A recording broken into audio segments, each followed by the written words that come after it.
up. Every time that I got off track, I thought I had disqualified myself. But God didn't take it back. He just said, okay, we'll do it this way instead. The method will change, but the mission still stands. That is mercy. That is grace. That is why I'm still here. So if you're leaking while leading, I've learned that He hasn't changed His mind about you. He's just adjusting the method. I'm going to say this, and I'm going to be honest.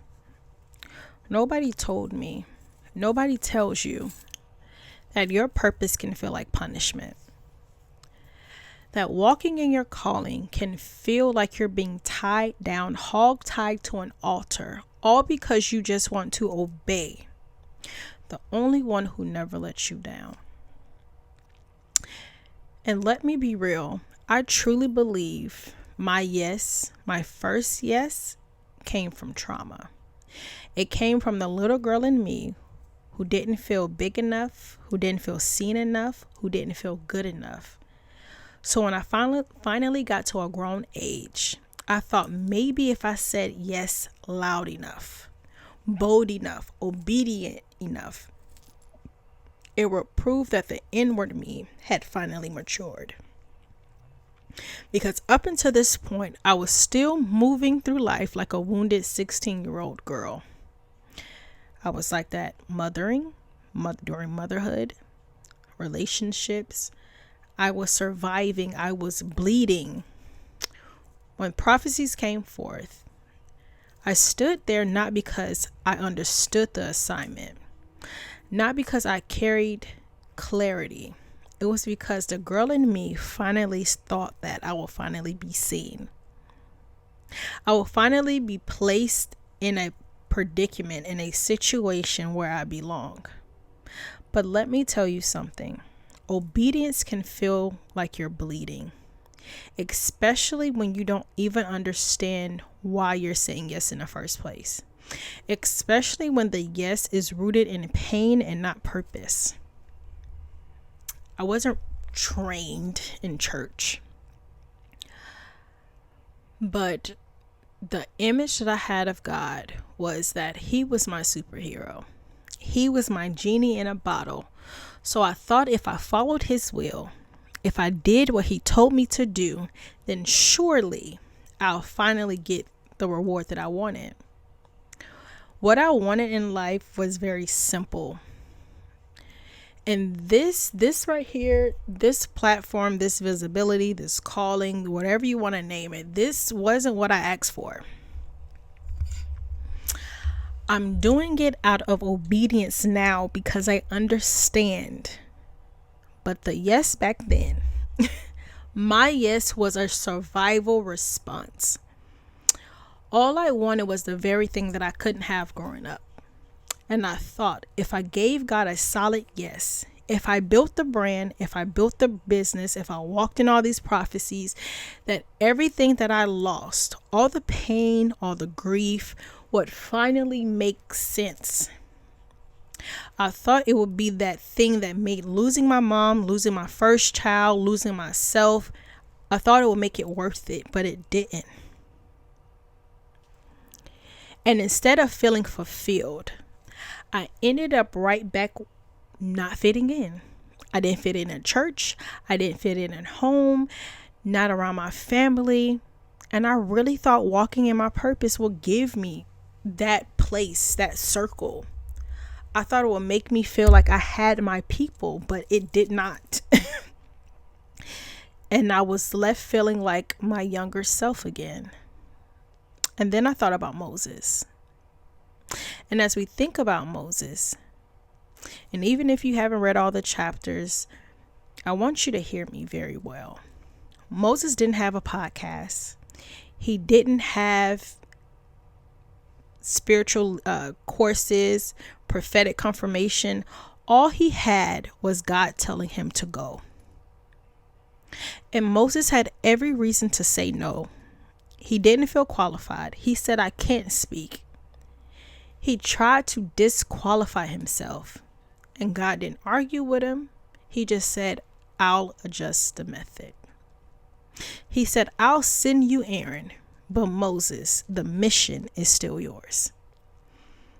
That part always stuck with me because that's grace. That's God saying, even in your excuses, don't cancel what I've placed on your life. And I finally understand. Every bad decision, every detour I've taken, God never took the mission away. He just adjusted the method.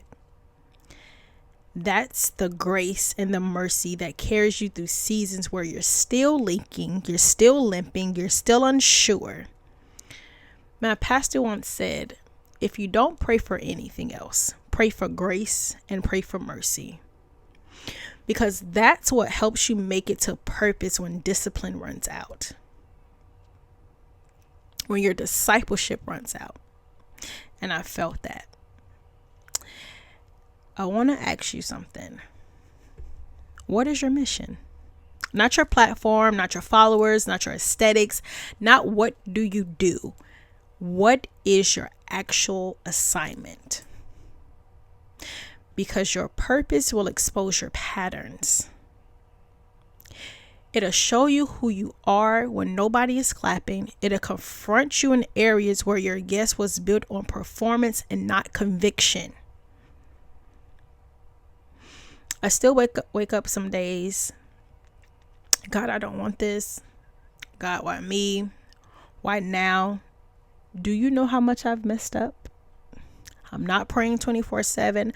I'm late to church. Sometimes I don't go.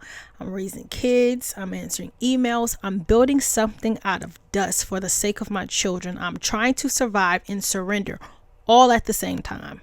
And you still want me. My platform isn't polished. I'm not the best speaker. I'm not always consistent. And still you want me. And every single time, God meets me with the same quiet answer. The mission is still yours. I've just adjusted the method. But let me tell you that the shifting is uncomfortable. And if I felt like I didn't fit before, I really don't fit now. But this obedience, the obedience is different because it's not coming from a need to be chosen. It's not coming from knowing that I've already have been chosen. I remember when I was at my lowest. I spent 7 days in a mental hospital, depressed, angry, done. Bills still got paid, credit stayed intact, food on the table. I didn't know if I was coming or going, but that was God. That was mercy. That was Him saying, even here, I'm still covering you. And that moment, that season, that's when I realized He's never stopped calling me.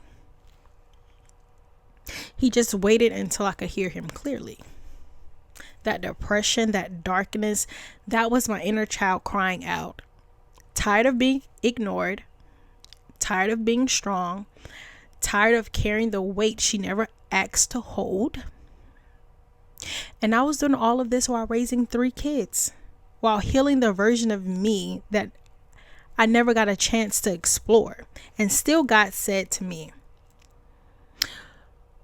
so now, give me your yes. And this time I give my yes scared. I say yes late. I say yes imperfect. I say yes trembling. I still say yes, not because I want a title, not because I want to be seen, but because when I needed the Father the most, He showed up. And that's enough. So let me leave you with this. The weight of your calling is not a sign that you've missed it. It's a sign that it's real. You don't have to be healed to be chosen.